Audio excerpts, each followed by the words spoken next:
So at this point, between the second and third day, ketones rise exponentially. So the third day is going to be killer for fat loss. At 24 to 36 hours, growth hormone spikes. People think of it like a muscle builder. It is very good for tissues, for repairing. It's a beauty hormone, really, in one way as well. It's not like you're going to get bigger when you're fasting. But you can use it strategically and basically get your body to that state, the growth hormone rise, and then you could, for example, train.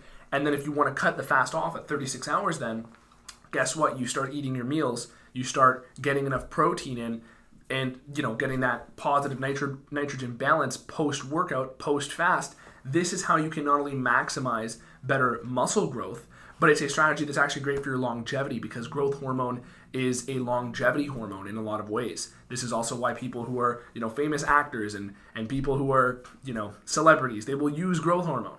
Now, you'll also find that your skin looks momentarily better. So you have the ketones also, which the actual ketones will provide fuel for neurons. They're very powerful for neurogenesis. Look this up.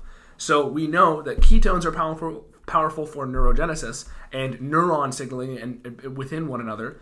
But then, what is the role of the sugar in the gluconeogenesis? This is for people who have had concussions. This is for people who have had, trauma physically, because they need to repair the insulation that allows this electrical signaling to go on.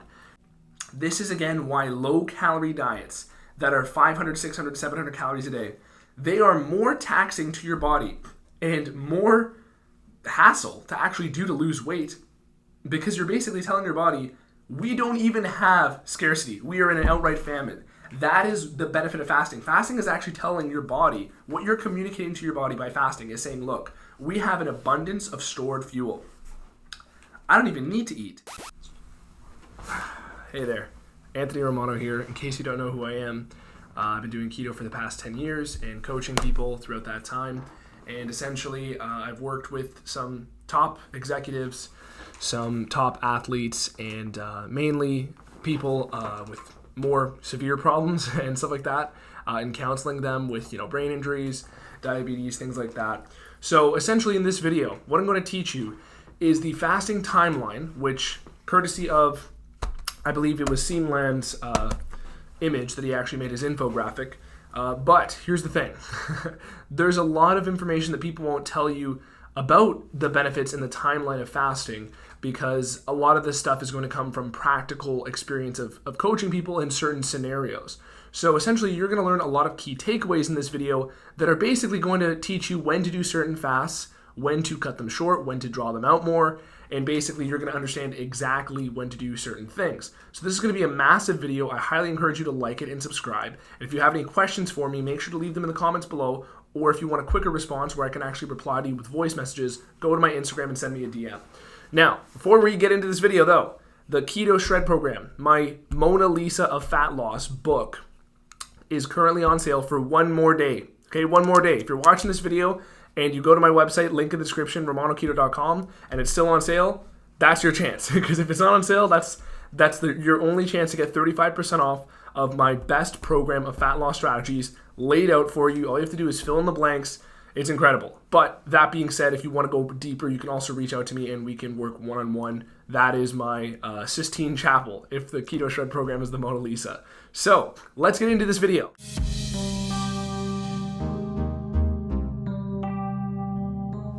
So I'm here again in my office. Everybody seems to like this setup a lot better, and that's because I'm making some expansions with the business. Previously, this is a one-man show.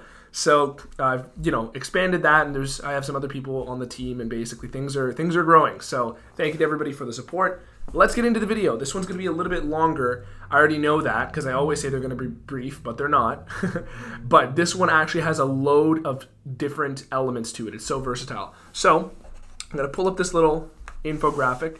Okay, so let's get into the fasting timeline here. Again, like I said, this one's from Seamland and Dr. James DiNicolantonio. I've quoted and referred a lot of their works in other videos, and I highly recommend you support them as well. They're contributing a lot to this community in gathering and performing the research. So that's an area where I am not involved. Eventually, maybe one day. But the point is, credit where it's due. And in the past, I've recommended Siemens' book, Metabolic Autophagy, which is where a lot of the research behind this fasting timeline is pulled from. So don't forget to show some support to the people who actually, the giants whose shoulders we're walking on here. But that being said, I'm going to give you my insights based off of years of practical application and coaching people with these tactics and with the knowledge of these effects that occur the longer you fast. So this is the timeline here.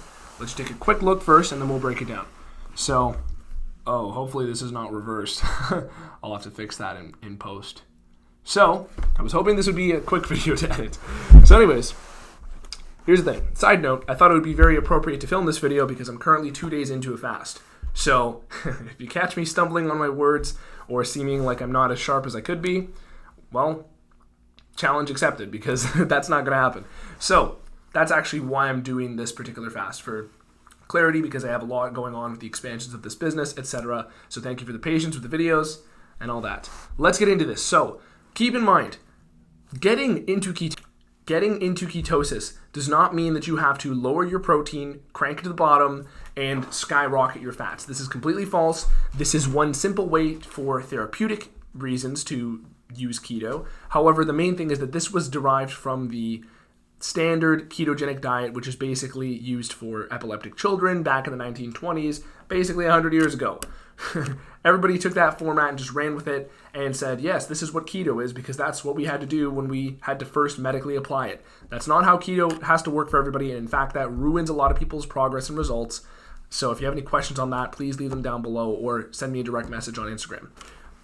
So let's get into this. So remember, the reason why I said that is because this whole timeline is when you stop eating altogether. It does not matter if you were ketogenic beforehand or not. This is simply the only requirement to get in ketosis is to stop eating carbs. So it does not matter if you eat nothing or if you eat no carbs and eat other foods. As long as there's no carbs, you are getting into ketosis. So here's the timeline, and you're going to learn a lot about basically the practical limits of what you should and shouldn't do. So after 4 to 6 hours, your blood sugar is going to drop. This is more or less generalizing things, because everybody has different subjective levels of insulin sensitivity and blood sugar sensitivity and volatility. So essentially, if somebody's coming from a athletic lifestyle, ketogenic perhaps, the more blood sugar control they seem to have, the less volatile this crash is going to be. And that is good, because for most people, if they're eating the standard American diet, they're basically going to have this spike and crash, and they're going to feel like crap, and they're going to be hungry around this 4 to 6 hour mark. So if you still don't eat from there, your body is going to start to use your liver glycogen. This is your carb stores in your liver. In many videos in the past, I've said that this is the backup team of carbs, and essentially the body only wants to use this when there's no food coming in, but it's basically the first line of defense before you enter ketosis, because once you use up that liver glycogen, your body perceives the demand to say, hey, we got to break down fuel that's on hand, all this body fat we've been storing all year. That is the purpose of body fat. So, liver glycogen use around 10 to 12 hours. So this is basically if you skipped 2 meals, essentially. If you're completely new here, this will be harder for you. My hair is long. Rising ketones, 12 to 14 hours. So essentially, once you start using up this liver glycogen, what's going to happen is your body, again, perceives the demand to break down stored fuel. Now, essentially, what that means is if you're somebody who's already ketogenic, right? You're on a keto diet currently, or you don't eat a lot of fructose and you do a lot of intermittent fasting, then you will not have a load of liver glycogen. Liver glycogen essentially only gets filled up when you spill over your daily carb total, so you eat too many carbs, typically over 1,500 to 2,000 for most people, so calories worth. So if you eat more than that quantity, your body's going to start taking the carbs and putting them into the liver. However, if you eat fructose, which is the sugar from fruit, or foods that are sweetened with fructose, that is going to go to your liver as well. And essentially, that is going to further delay the onset of ketosis. So your body's going to use up those liver glycogen, liver carbs. That is the bench, okay? And then we go into rising ketones, which is, again, once you use that up. So that's when your body first starts to perceive the demand to create stored fuel out of your body fat. Then, 18 to 20 hours, fat oxidation increases. So for most people, 18-hour fasts are typically, the gold standard when we're talking intermittent fasting. And essentially, this is still a useful fat loss tactic. And it is very sustainable for a lot of people. So if you're somebody who's newer to this, if you're somebody who is, not looking to get into a multi-day fast, well, essentially that is a good sweet spot to hit. I personally like 20 hours just because you get a little bit more fat oxidation increase, and also because maybe you're on the cusp of autophagy at that point. If you're already eating keto, you're basically going to have a higher propensity to get into autophagy, which is the cellular recycling state that basically goes on.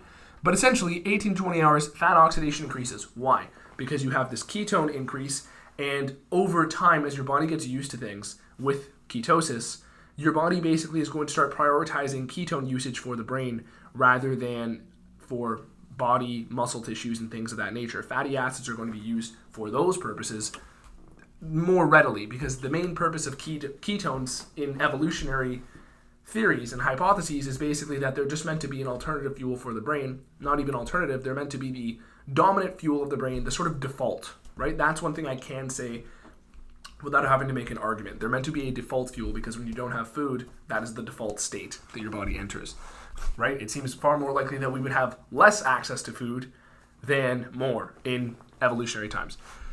So then we have liver glycogen is starting to be fully depleted. This is when you're starting to get into actual ketosis, because this 12 to 14 hour mark is when you simply start to create ketones, which is ketogenesis, which is just simply your body starts to make them in advance because it's prepping. It's prepping in case you don't have food the next day or you don't get it within the next few hours. The body is a survival and adaptive machine, and it's strategic, okay?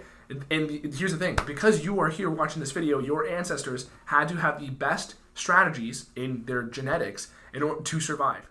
So essentially, anybody whose body couldn't prepare for scarcity would not be here, okay? We're all the descendants of people whose body had the ability to adequately prepare for times of scarcity. And that doesn't mean that keto is going to be taxing on your body, not at all, unless you do it in a way that is, depriving yourself of certain nutrients or total energy, etc., etc. However, fasting is not really a full-on famine or scarcity state for your body. I'll explain that later on, so stay tuned, watch this till the end, because it's going to be mind-blowing for you. So, then we have liver glycogen is fully starting to deplete. Your body already has prepared some ketones in advance, and then it's going to get into full-blown ketosis once you clear that out. So, 24 hours, gluconeogenesis progresses, okay? What is gluconeogenesis? Many of you know it is the creation of sugar from protein and also from glycerol, which is basically the backbone of fats. It's the structural integrity of fats in your body. So essentially, what does this mean? Your body starts to make sugar. Now, isn't sugar going to ruin ketosis? Yes, if you eat pure sugar, it will. And the thing is, this is also something that people overlook, is your body needs blood sugar to survive. It's not necessarily need to eat sugar, it needs blood sugar, because if you don't have any, you're going to die. And if you can't use it properly and lower it at certain times, you will also die. So that's essentially the fundamental problem for diabetics. But here's the thing. Why is your body starting to make sugar? Again, it is preparing for any sort of fight or flight scenario. Meanwhile, it's already preparing the thinking out smart fuel, which is ketones and fatty acids essentially, beforehand. Well, ketones are technically the only one that go to the brain. But it's preparing both fuels in case you have a tight situation. So people will say that this is a bad thing. Oh no, gluconeogenesis, you're going to burn all your muscle tissue and then you're going to just turn that into sugar. The body is not stupid. It's not going to do this. Now granted, if you're somebody who is new to keto and new to fasting, the first few times you enter ketosis, you actually do have a higher risk of burning your own muscle tissue because your body is so used to a glucose carbohydrate metabolism that essentially it wants to prioritize the creation of carbohydrates. It does not actually find it as easy to start creating alternative fuels because it's not used to that. So this is again why for a lot of people, I don't recommend that you, for the first time they try to get into ketosis, to do it with a prolonged fast, because essentially you'd be better off doing it with a adequate calorie ketogenic diet, because if you can eat enough food, you can provide your body with enough protein to basically prevent muscle breakdown, because your body's more likely to do this upon the first times you are entering ketosis, whether it's a fasted state or a diet nutritional state. So now here's where things get interesting, okay? At 24 to 36 hours, growth hormone spikes. This is the interesting part. So essentially, growth hormone is an anabolic hormone, But essentially, it is not really like people think of it like a muscle builder. It is very good for tissues, for repairing. It's a beauty hormone, really, in one way as well. But it is, of course, necessary for development. And children, they start to develop when they get higher rates of growth hormone and IGF-1 to transport it. But essentially, growth hormone is going to increase. And this can be anabolic in some ways, but it's not, example, you're not going to grow muscle mass when you're fasting. So that's something to kind of help you contextualize that, it's not like you're going to get bigger when you're fasting. But you can use it strategically and basically get your body to that state, the growth hormone rise, and then you could, for example, train.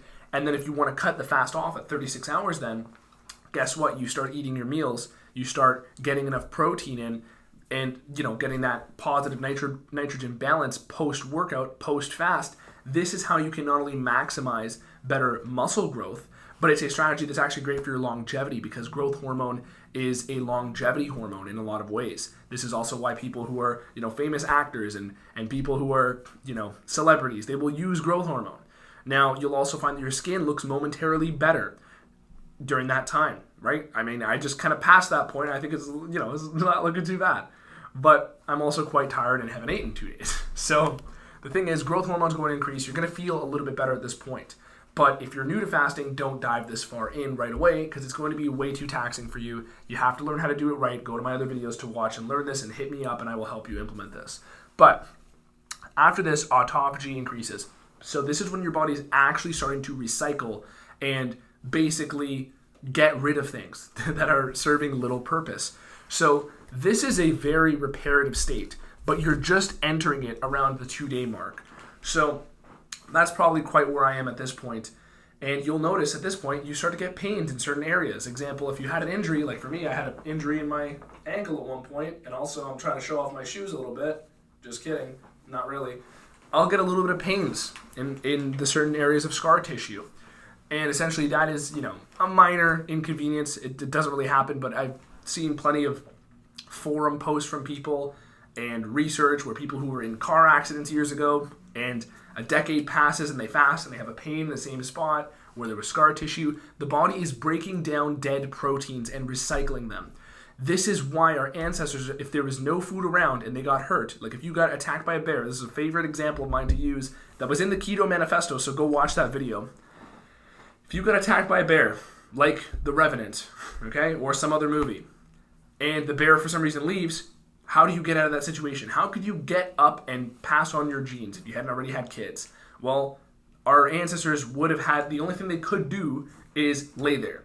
So you lay there long enough, you can't go get food. Would you just die if you couldn't get food? No, your body would have to repair at an accelerated rate.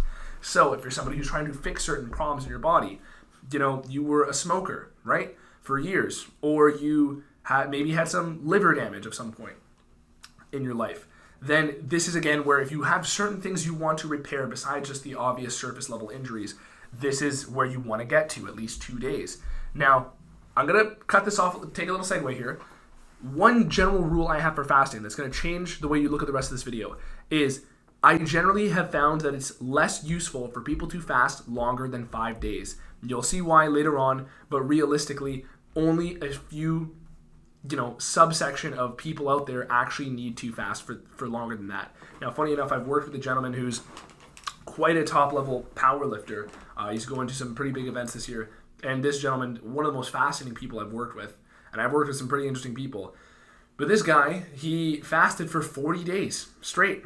And he did it for spiritual reasons. He helps a lot of people in his community and all that. And essentially, there are people out there who I've worked with who have fasted for much longer than I have. The longest I've done was basically a little over a week. And there's people out there, like you can see Cole Robinson, maybe even Seamland has done fast longer than this. I'm not quite sure. But either way, realistically, there's lots of people who fast for days, weeks, months on end. And this one gentleman I've worked with has done that as well, and he's quite an inspirational guy. So there's a lot of different benefits, but people also do this to fix certain diseases or things of that nature. So at this point, between the second and third day, ketones rise exponentially. So the third day is going to be killer for fat loss. So here's what you have to know as an example. This is a little massive secret here, okay? Essentially, now we're getting into big fat loss territory without really the risk of muscle loss because you have a high presence of ketones. Why does the body make ketones? Well, besides the fact that they're a default fuel for the brain and they're a very smooth, clean-burning, non-reactive oxygen species creating fuel, what's going to happen is they protect your muscle tissue because they basically tell your body, whether it's the ketones themselves or the low levels of insulin that's actually signaling this. I don't think there's really a consensus on that. Either way, a high presence of ketones tells your body, do not break down muscle tissue because we have this clean burning fuel that offers a lot more energy, and it would be a waste. Like, it's basically saying we're completely out of carb metabolism here, because if we were, there would be a lot of carbs swirling around. Carb metabolism wants to keep that momentum going. Keto metabolism wants to keep that momentum going. And guess where all these ketones are coming from at 48 to 72 hours, between 2 and 3 days. Where are they coming from? Your body fat, because you're not eating any foods. So this is, again, another fallacy when compared to the high-fat keto diet everybody tells you to do. They say, oh, you want your ketones really high, you're going to get shredded. So eat a lot of fat and have 3,000 calories worth of fat every day. All your ketones are going to come from your plate. You want those ketones to come from your body. Now, granted, there's still plenty of uses for high-fat keto. Do not misquote me on that. Don't make things binary and black and white here. There's so many different purposes I've worked for people and so many different macro ratios that align for certain individuals. However, when we're talking about actually implementing fat loss, you want those ketones to come from an endogenous source, okay? You don't want them to be exogenous, which means they come from an outside source. You want them to be from the body's stores. So how do you create that? You don't eat any food and you fast, and this is where you're going to get basically the highest amount of ketones coming from your actual body fat and basically getting you shredded in a very short timeline. So I'm not telling you to do this right away. This is an advanced strategy, a 3-day fast, 4-day fast, whatever.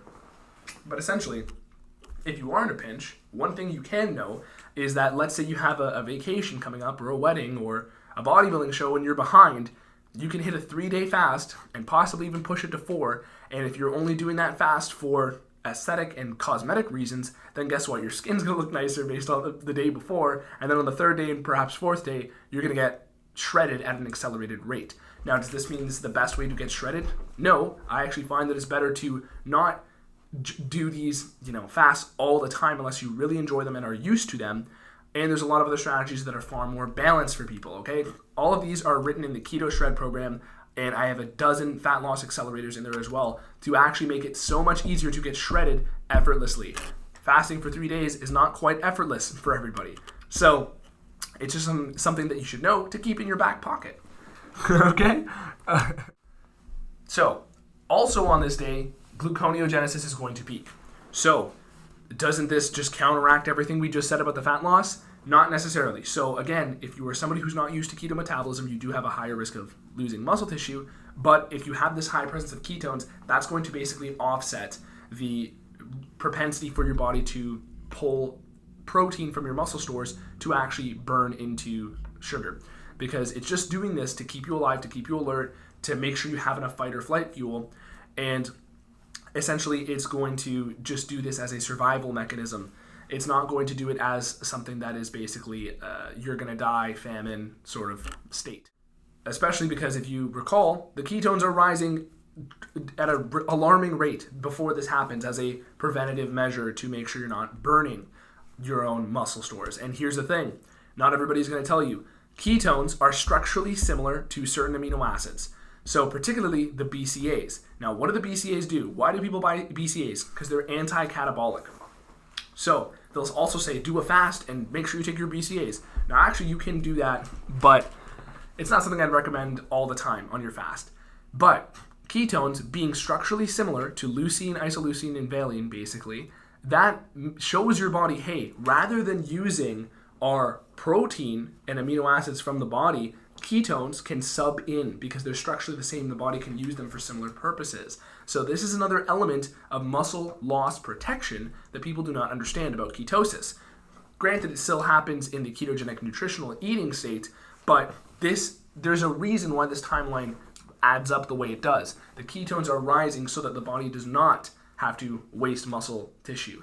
And again, this is because the body's trying to say, look, we're in a scarcity here, but we're not so scarce that we have to eat every single thing that is in front of us. So I'm going to play out this analogy, then I'm going to get back to the timeline. This video is meant to be a massive bomb that just enlightens you to the secrets of keto and all the stuff people are not going to tell you, and they don't know how to apply either. So I'm telling you, watch this video in its entirety. This is gold mine here. This is stuff I normally, only really get into with a lot of clients and people I'm talking one-on-one with. But you caught me on a very hyped up day because I'm fasting for 2 days. I'm at my office and I got my peace and quiet. So what I'm about to explain is basically my sort of conception of this abundance versus scarcity idea. So essentially, we already established that the body is in a survival and adaptive machine. Okay? If you accept that, then this will make sense. So it doesn't matter how you think we got here initially, we survived the last thousands, hundreds, millions of years. Okay? And we know the conditions and circumstances our ancestors lived in, and basically that they had to survive and adapt or else we wouldn't be here. So those are two true statements, unless you disagree with those. But essentially, when you think about the scarcity of certain resources for our ancestors, chances are they probably had to go and get it for the most part. They didn't just have everything in a fridge or at a grocery store. So essentially, when we think of the scarcity of all the resources they needed, right? There's basically two types of scarcity that they could have had. They could have had scarcity where things are kind of there and they had to work for them, or they could have had a complete famine, okay? So what is the difference between those? Complete famine is you have nothing. You have to fast for 30 days, 40 days, just like my one client who's an incredible guy did. And if you're watching this, thank you for all your insights about this, because this is, again, the type of things that you learn when you're working with people who are doing these very extensive, intense strategies. So this is, again, something that not a lot of people will be able to throw at you, banking on the shoulders of giants here. So scarcity versus outright famine. If you have outright famine and your body, what does that look like to your body? Well, that looks like you're already lean, you don't have enough fat tissue really left on you, and basically if you don't start eating stuff, you're gonna die. So how do you basically, how does that fit into this evolutionary context, this evolutionary narrative? Well, essentially, you would have to start eating everything. What's going to trigger that? Technically, it'd be low leptin levels, because leptin is basically receiving a signal from fat tissue. And when you have low amounts of fat tissue, essentially the body sees, oh, we don't have a lot of leptin signaling going on here. So clearly, we're low on our supplies, like we're low on our body fat. So it cranks up your hunger, basically, so that you go and eat food. That's essentially what leptin's going to do once you are very lean and you're not eating a lot and you're fasting for, however long until you're 4% body fat. That's where people can die from fasting. So again, this is not medical advice. This is just information for you to educate you. So again, if you're somebody who is not 4% body fat, you're telling your body that there's scarcity, but you're not telling it that there's famine. And here's the thing. If there was famine, you would not be comfortable fasting. You would eat anything you could in sight. So this is, again, why low-calorie diets that are 500, 600, 700 calories a day, they are more taxing to your body and more hassle to actually do to lose weight, because you're basically telling your body, we don't even have scarcity. We are in an outright famine. That is the benefit of fasting. Fasting is actually telling your body, what you're communicating to your body by fasting is saying, look, we have an abundance of stored fuel. I don't even need to eat. That is what abundance is. That is why the body stores fat, so that you have an abundance even if there is a famine. Think about that. So here's the thing. So this is, again, why you have this protection from muscle loss, because you're communicating to your body. Your body is just receiving the signals you're communicating to it based on your actions. And essentially, you're telling it, I'm comfortable to rely off my stored fuel. And if you start eating, a couple crackers every day when you are fasting, that's going to kick everything out of whack and tell your body, holy crap, maybe we don't have a lot of, fuel to work with here. Maybe we don't have an abundance because we're still eating everything that we ever can, yet we're still not eating enough food to be satisfied. So here's a good rule. Here's a truth bomb for people who only want to do calorie diets. Now listen, no disrespect to anybody who likes, if it fits your macros, calorie counting. Do it if you like it. I'm just saying here's basically a physiological problem to avoid, even if you like doing that kind of dieting. Even if you don't like keto and fasting at all, here's something that's going to help you. Essentially, if you start doing a low-calorie diet and only eat 600, 700 calories a day, especially if there's a lot of carbohydrate in there, your body, by not allowing yourself to actually be satisfied with your meal, that's going to perpetuate the cycle of how shitty you feel when you're doing a carb diet that is, low in calories, that's so low. And essentially that's going to tell your body, look, we're eating anything that we can. So that's going to tell your body even more to crank up your hunger, right? Again, through the leptin and also through spikes of insulin if you're eating carbohydrates in a large amount on a low-calorie diet. In one way, keto and a ketogenic state through fasting or diet is basically a protective measure that our bodies would have needed when we were in a low-calorie resource environment. If there was such a low amount of food left, you wouldn't want to be eating only sugars. So why? Because the insulin spikes from sugar would make you more hungry. So when would this typically happen? Wintertime. If you think about our ancestors in the wintertime, that's when the food would be more scarce, and it would be better to be in ketosis then. And guess what? Sugar does not grow in the winter. So your body would be best off being in a ketogenic state when there was less resources around, because the lack of blood sugar spikes would prevent you from rising and crashing and being hungry all the time when there was no food around, and you wouldn't find yourself in that situation where you're eating a little bit but not satisfying yourself with food and meals, and that would again cause more problems if you did do that. But you couldn't, because it was winter and none of that stuff grew unless you lived near the equator, and even then it wouldn't be like that all year round. So basically, now we're getting into, so we have the abundance scarcity idea here. Fasting is telling your body that things are actually easier. It's still a challenge, but it's not like the end of the world.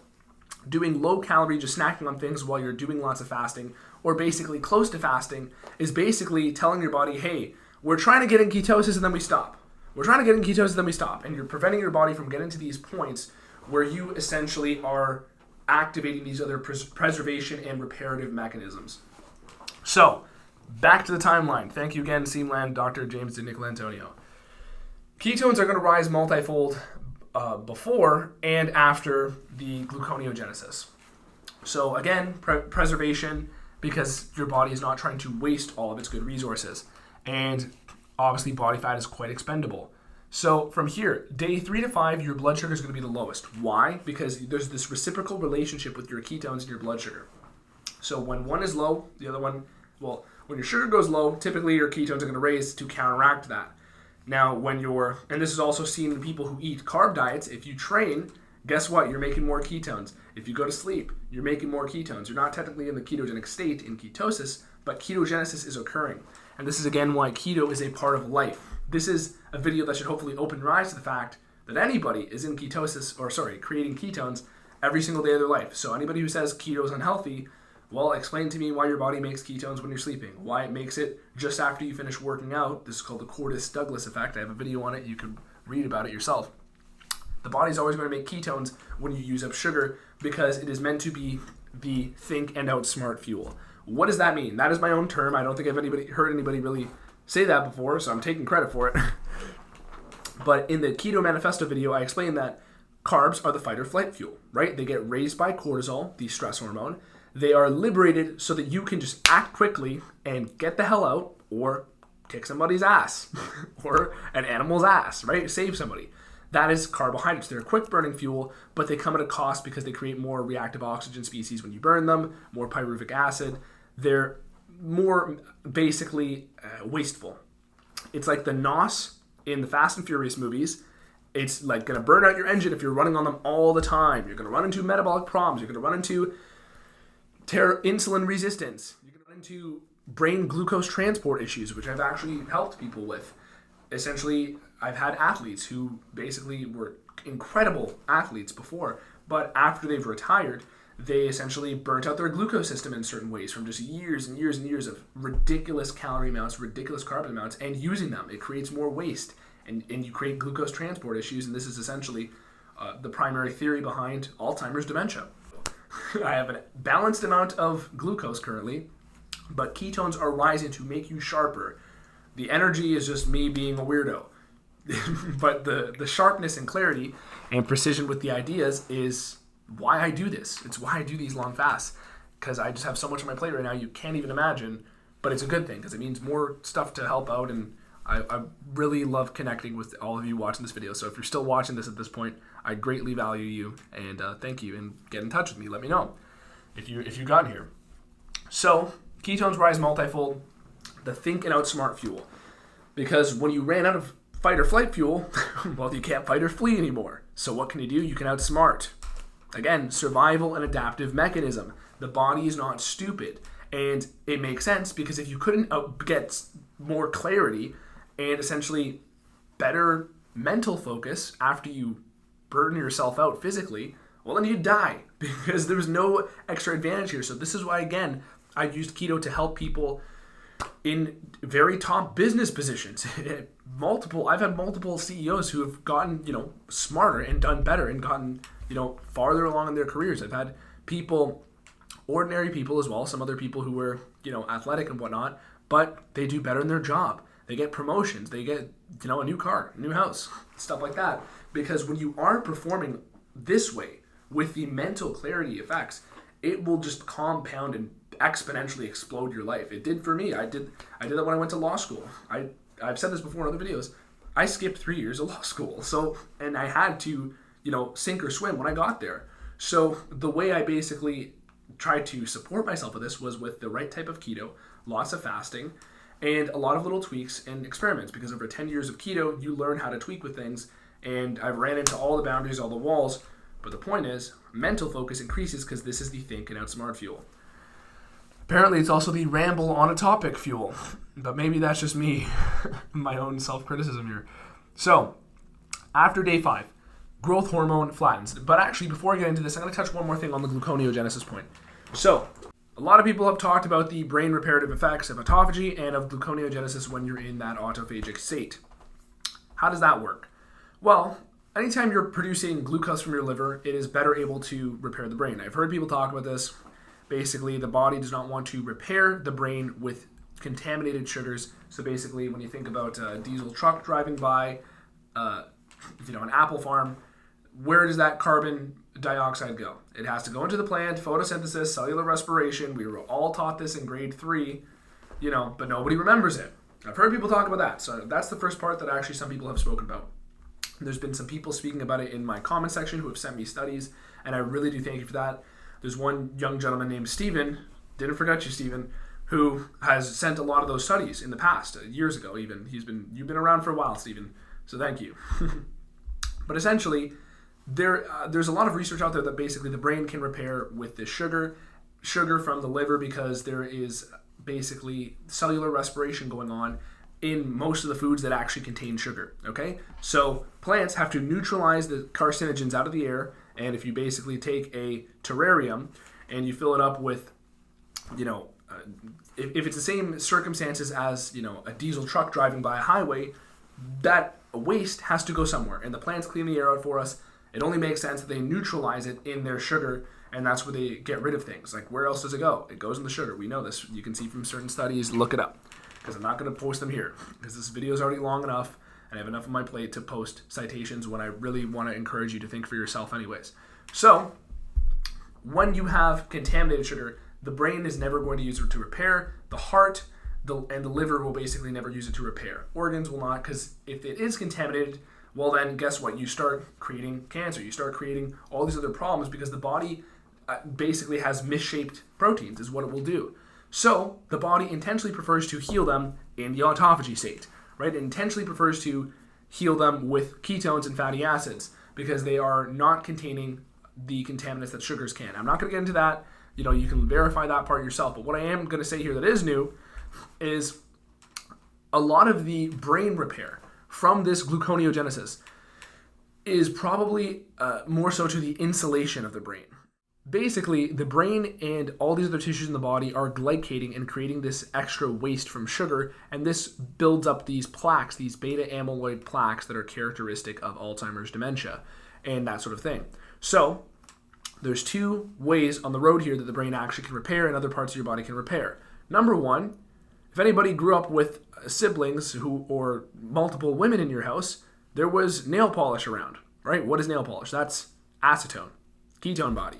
It's literally the same ingredient that's in paint removers and things of that nature. So essentially,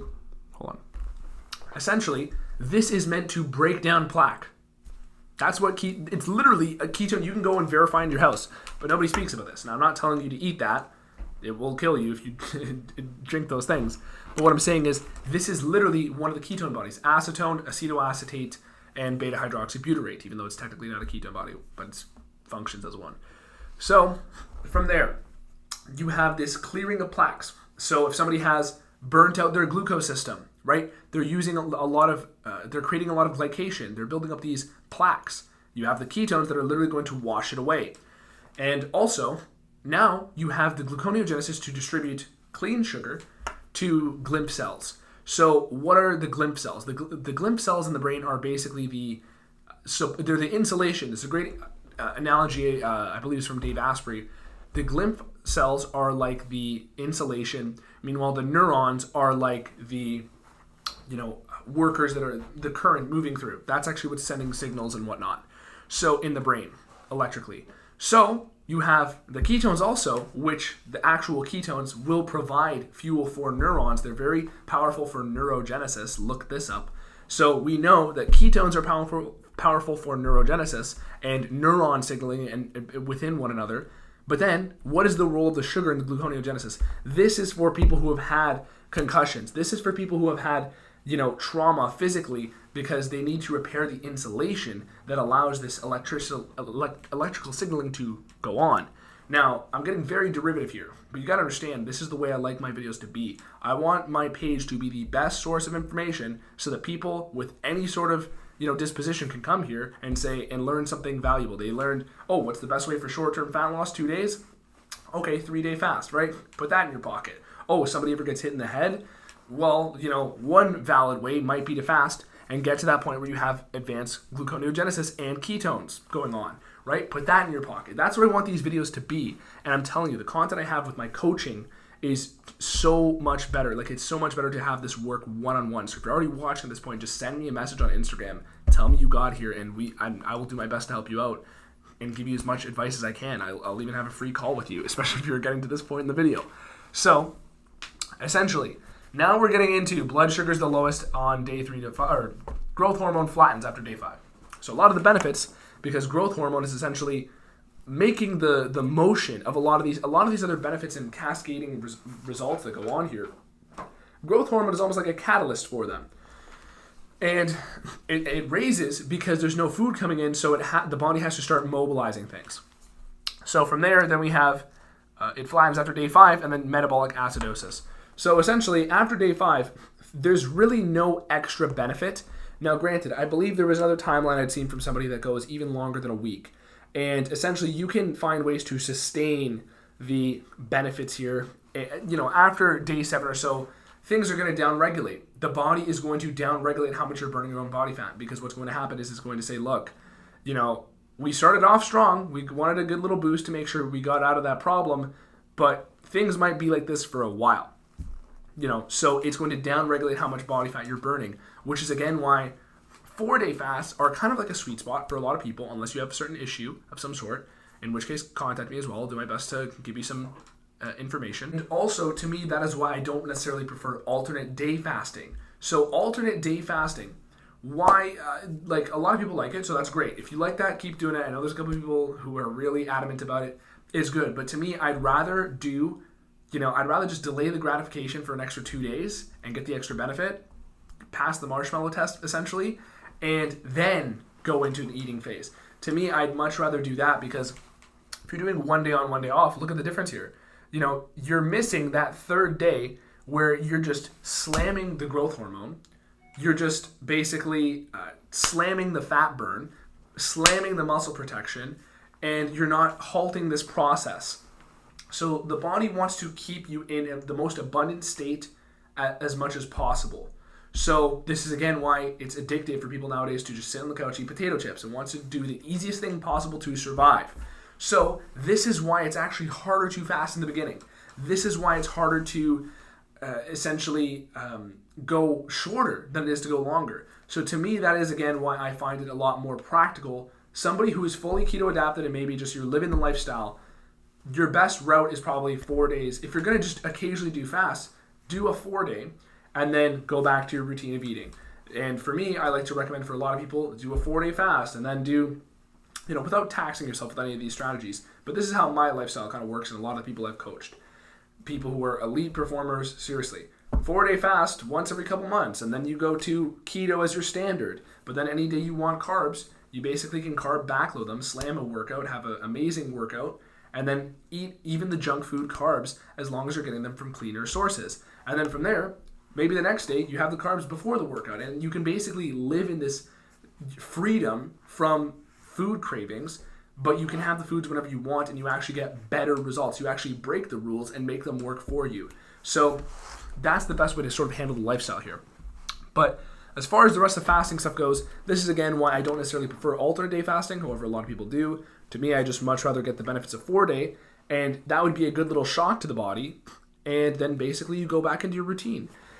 And that's essentially one good way to do things, because once you hit there's a massive difference between the second, the first, and the third, and the 4th day of fasting, and the 5th day of fasting.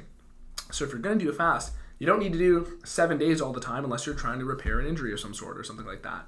But you also don't need to do, if you don't want to do 16, 18, 20-hour fasts every day, right? It's like you can do those all you want. You're not going to get any of the benefits past then.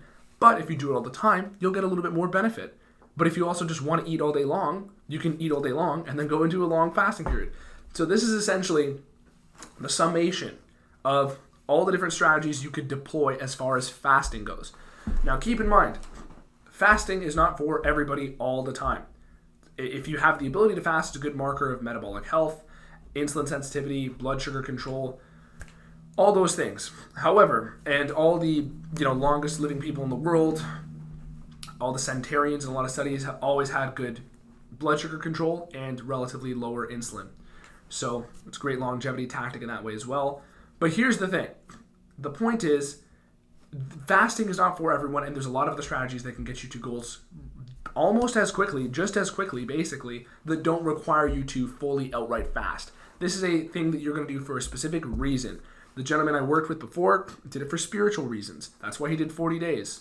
And essentially, there's other people I've worked with who've done it because they're behind on a vacation, basically like a show day sort of vibe. And there's other people who've done it just because they wanted to repair problems in their body. So it's something that you want to have in your pocket. You never want to rely on unless you're just a wacko like me. So in that case, and maybe you need it because you have pressure going on your job.